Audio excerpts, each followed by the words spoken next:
Shalom, peuple de Dieu. J'espère que vous allez très bien par la grâce du Seigneur.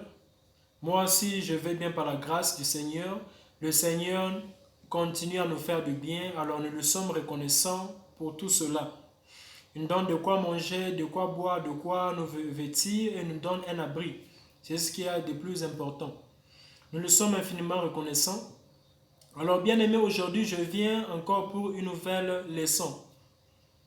Nouvel enseignement, comme vous voulez. Mais seulement, je n'aime pas trop dire une prédication. Bon, ça peut aussi être une prédication, mais j'aime bien dire un enseignement ou leçon puisque j'aimerais attirer l'attention des gens sur quelque chose et j'aimerais que nous puissions comprendre certaines choses. Donc, c'est pourquoi j'appelle ça vraiment des enseignements. Alors aujourd'hui, le thème c'est qu'est-ce que être un père spirituel et qui est votre père spirituel? Qu'est-ce que être un père spirituel et qui est votre père spirituel? Alors sans plus tarder, nous allons incliner nos têtes en prière pour prier et commencer ce temps-ci. Prions.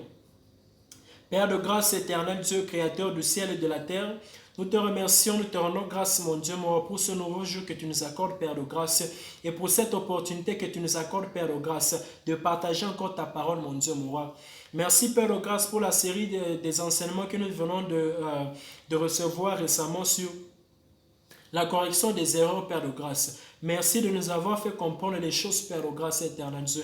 Merci de nous avoir apporté une nouvelle façon de comprendre les choses, Père de grâce. Merci pour tout, éternel Dieu. C'est pourquoi nous venons te prier, éternel Dieu, te recommander ce nouvel enseignement, Père de grâce, mon Dieu, mon roi. Je prie à ce que tu puisses nous faire grâce, éternel Dieu. Ouvre notre compréhension, Père de grâce. Aide-nous à saisir, Père de grâce, que tu veux que nous puissions saisir, mon Dieu, mon roi, au nom puissant de Jésus-Christ. Oui, Père de grâce, que je puisse continuer, Père de grâce, à diminuer, Père de grâce, et que le Saint-Esprit prenne le dessus au nom puissant de Jésus-Christ. Éternel Dieu, au nom puissant de Jésus-Christ, je me lève contre toute voix, Père de grâce, qui se lève, Père de grâce, pour apporter la confusion, mon Dieu, mon roi, la distraction, Père de grâce, au nom puissant de Jésus-Christ. Toute voix qui va se lever, éternel Dieu, pour mal interpréter, Père de grâce, éternel, cet enseignement, Père de grâce, ce temps que nous passons, éternel, avec ton peuple, mon Dieu, mon roi. Je me lève contre cette langue-là, Père de grâce, et je la maudis, Père de grâce, au nom puissant de Jésus-Christ. Éternel Dieu, je te recommande ces instants, éternel Dieu. Règne en maître, Père de grâce. Contrôle ces instants, Père de grâce. Parle-nous, Père de grâce, car nous sommes prêts à t'écouter, éternel Dieu. En ce nouveau jour, en ce nouvel enseignement, Père de grâce, au nom puissant de Jésus-Christ. Reçois l'honneur éternel, Dieu, reçois la gloire, Père de grâce, aujourd'hui et pour le siècle des siècles. Nous avons ainsi prié. Amen. Oui, bien-aimés dans le Seigneur, sans plus tarder, passons à la lecture de la parole de Dieu. On a trois lectures de base à faire aujourd'hui. La première lecture se fait dans le livre de 1 Samuel. 1 Samuel chapitre 1. On va lire du 19e au 21e verset. Et puis on va sauter pour lire du 24e au 28e verset. Et puis nous allons faire la deuxième lecture dans le livre de 1 roi. 1 roi chapitre 19 du 15e au 18e verset. Et puis nous ferons la dernière lecture dans le livre de Jean. Jean chapitre 4 du 1er au 2e verset. Veuillez m'excuser. Sans plus tarder, passons à la première lecture. 1 Samuel chapitre 1er, 19 à 21. La Bible dit ceci.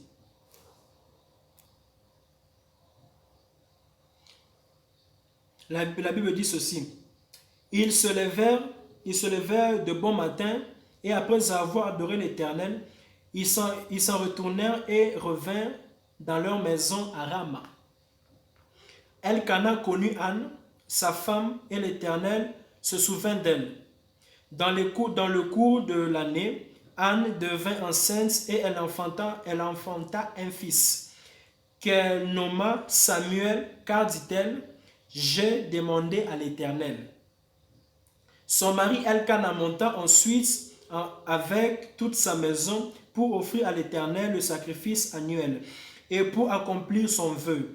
Mais Anne ne monta point et elle dit à son mari, lorsque l'enfant sera sevré, je le mènerai afin qu'il soit présenté devant l'Éternel et qu'il y reste là pour toujours. Elkanah, son mari, lui dit, fais ce qui te semble bon. Attends de la voir, c'est vrai. Veille seulement, l'Éternel accomplir sa parole. Et la femme resta et allaita son fils jusqu'à ce qu'elle l'ait, c'est vrai. Continuez la lecture, s'il vous plaît. Je vais sauter pour aller du 24e au 28e verset, mais je continue. Ce n'est pas grave.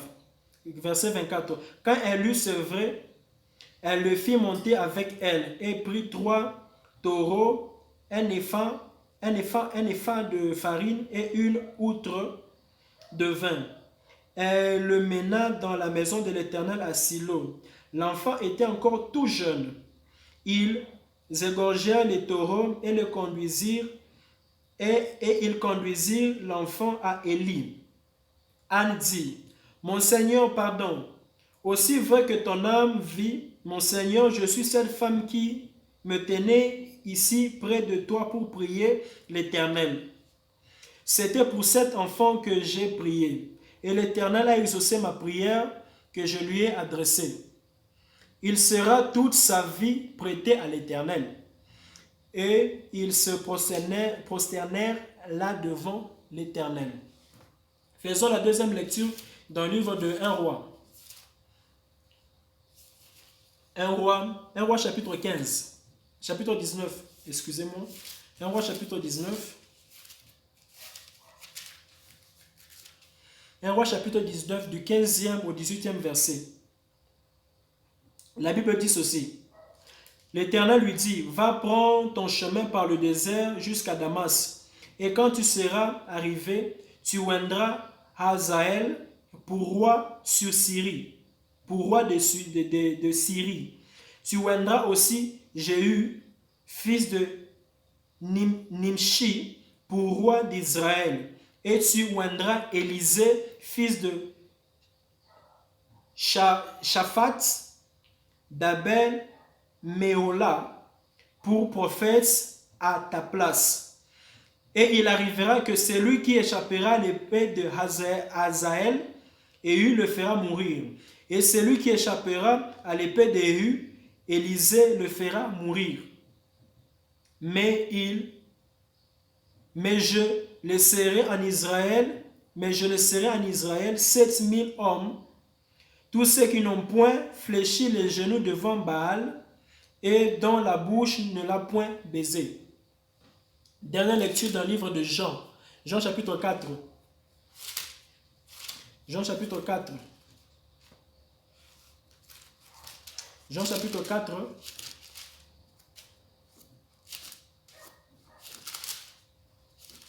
Jean chapitre 4 du 1er au 2e verset. Le Seigneur sut que les pharisiens avaient appris qu'il faisait baptiser plus de disciples que Jean. Verset 2. Toutefois, Jésus ne baptisait pas lui-même, mais c'était ses disciples. Parole du Seigneur. Alors, bien aimés dans le Seigneur, comme je le disais, notre thème pour cet enseignement, c'est qu'est-ce que être un père spirituel et qui est votre père spirituel. Alors, pour bien comprendre ce thème qui est aussi important, pertinent, car ça cause de confusion. Il y a plusieurs personnes qui disent que c'est tel est mon père spirituel, tel est mon père spirituel, tel est mon daddy, mais des fois, les gens ne savent pas vraiment c'est quoi un père spirituel. Alors, pour bien comprendre cet enseignement, il y a quelques questions, il y a 5 étapes qu'on va essayer, par lesquelles nous allons passer pour arriver pour conclure cet enseignement. La première étape, c'est d'abord de connaître, pour bien connaître qui est votre père spirituel et qui est un père spirituel, c'est d'abord connaître qui est un père biologique. Un père biologique, disons, par exemple moi, mon père biologique, c'est le père de qui je tire mon ADN. Dans la personne qui a donné la sémence à ma mère, c'est celui-là mon père biologique. Donc, mon père biologique, ce n'est pas celui qui me nourrit, ce n'est pas celui qui me vêtit, ce n'est pas celui qui paie pour moi les frais scolaires ou qui a payé pour moi les frais scolaires ou que celui qui me soutient financièrement. Donc, ce n'est pas lui mon père biologique. Mon père biologique, c'est la personne de qui je tire mon ADN. C'est cette personne qui est mon père biologique. Donc, de ce côté-là, on est clair. Donc, un père biologique, c'est la personne de qui on tire notre ADN. C'est ça notre père biologique. Alors, avant de répondre à la question de savoir qui est un père spirituel, il faut d'abord savoir qui est un père dans le Seigneur ou bien père dans la foi. Puisqu'il y a une différence. Il y a une différence entre un père spirituel et un père dans le Seigneur. Ton père spirituel n'est pas nécessairement ton père dans le Seigneur. Il peut se faire que ton père spirituel soit aussi ton père dans le Seigneur. Mais des fois, c'est un peu, il y a différentes personnes qui jouent ces deux rôles. Alors, c'est qui ton père dans le Seigneur? C'est qui votre père dans le Seigneur?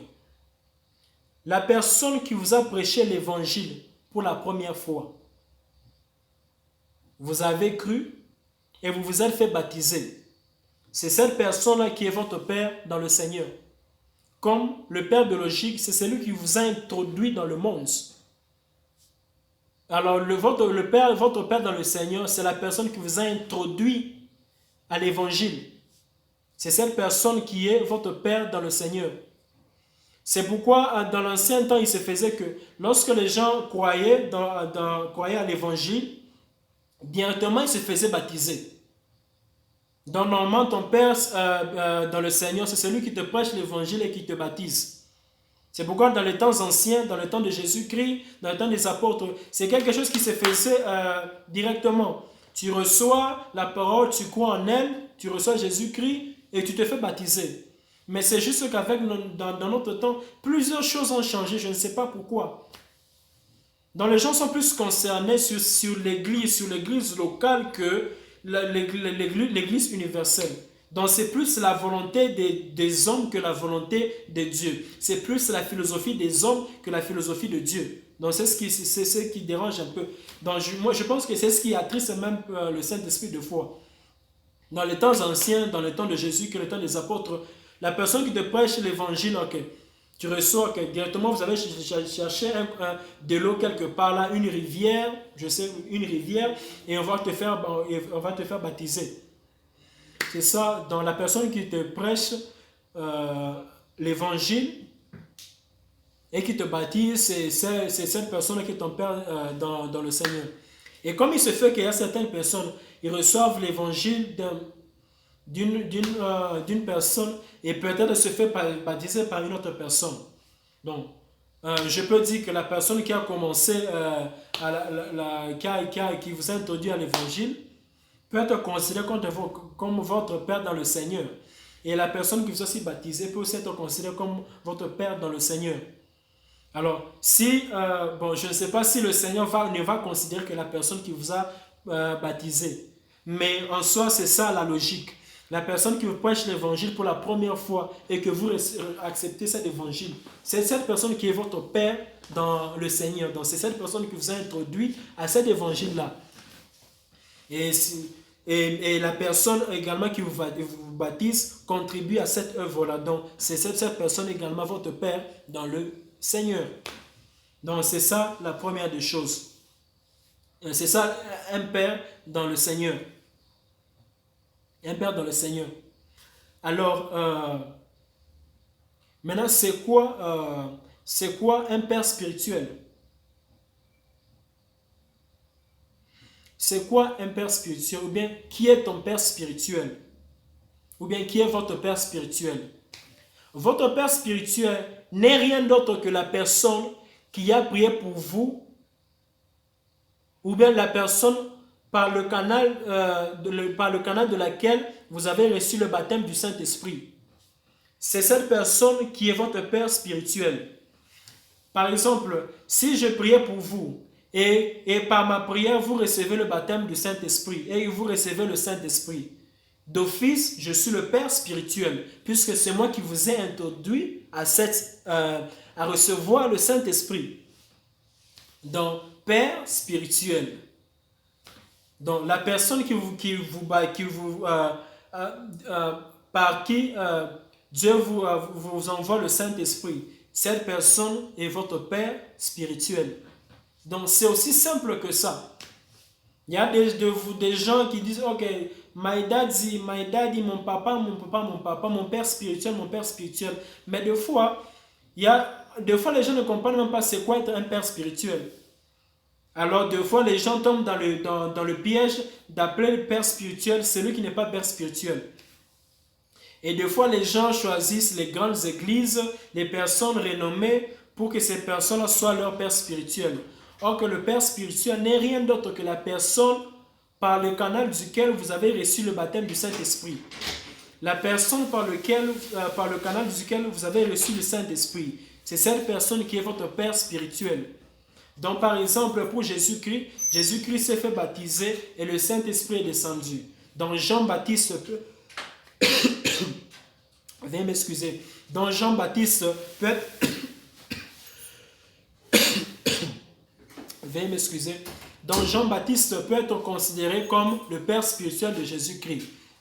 Donc, votre père spirituel n'est rien d'autre que la personne par le canal duquel vous avez reçu le Saint-Esprit. C'est ça votre père spirituel. Dans le peuple de Dieu, nous ne devons pas mélanger ou bien confondre les choses. Mais par exemple, si vous êtes appelé au ministère, vous êtes appelé à servir Dieu dans le temple par la prédication, alors les personnes qui vous encadrent, bien la personne qui vous encadre, la personne qui vous introduit, cette personne n'est pas votre père spirituel, non. Cette personne peut être votre mentor ou bien votre père dans le ministère. Mais le père spirituel, c'est autre chose. Et puis, un des indices qui peut vous aider à connaître qui est votre père spirituel, c'est que votre père spirituel peut facilement comprendre le langage spirituel que Dieu utilise pour vous parler. Puisque c'est par le canal de cette personne que vous avez reçu le Saint-Esprit. Alors c'est aussi normal que que la personne puisse comprendre le langage spirituel que Dieu utilise pour vous parler. Par exemple,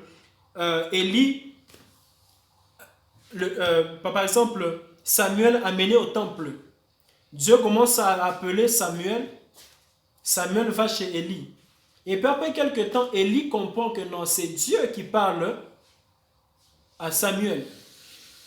Donc c'est un peu ça avec le père spirituel. Un père spirituel peut comprendre le langage spirituel que Dieu utilise pour vous parler.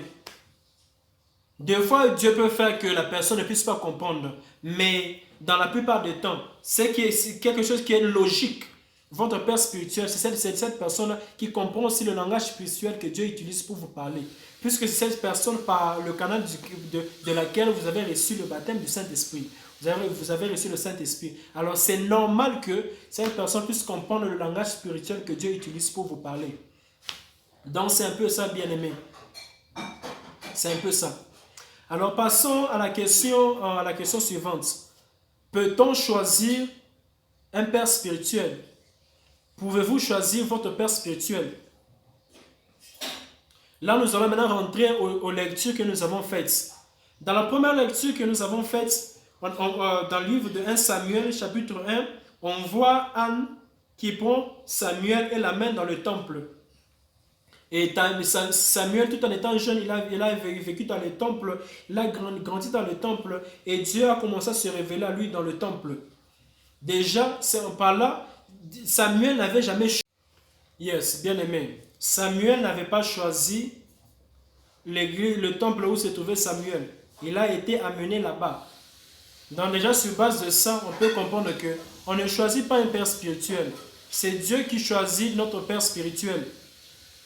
C'est Dieu qui choisit notre père spirituel. De la même manière qu'on ne choisit pas notre père biologique, c'est de la même manière qu'on ne choisit pas aussi notre père spirituel. C'est Dieu qui organise tout cela. Donc c'est un peu ça. Et puis dans la deuxième lecture que nous avons faite, ça nous parle de l'histoire de Élie qui est allé choisir, qui est allé oindre Élisée.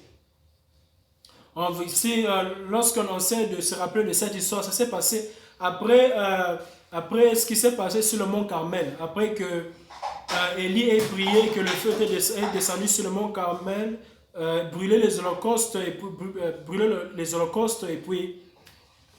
et puis Jézabel était informée de ça et puis elle a voulu tuer Élie. Élie avait fui. Alors en fuyant, il arrivait quelque part où Dieu lui demande d'aller oindre Hazaël comme roi, roi de Syrie, et puis oindre Jéhu comme roi d'Israël, et puis oindre Élisée. Donc ce n'est pas Élisée qui était allé chez Élie pour se faire oindre, non. Dieu a parlé à Élie d'aller oindre Élisée.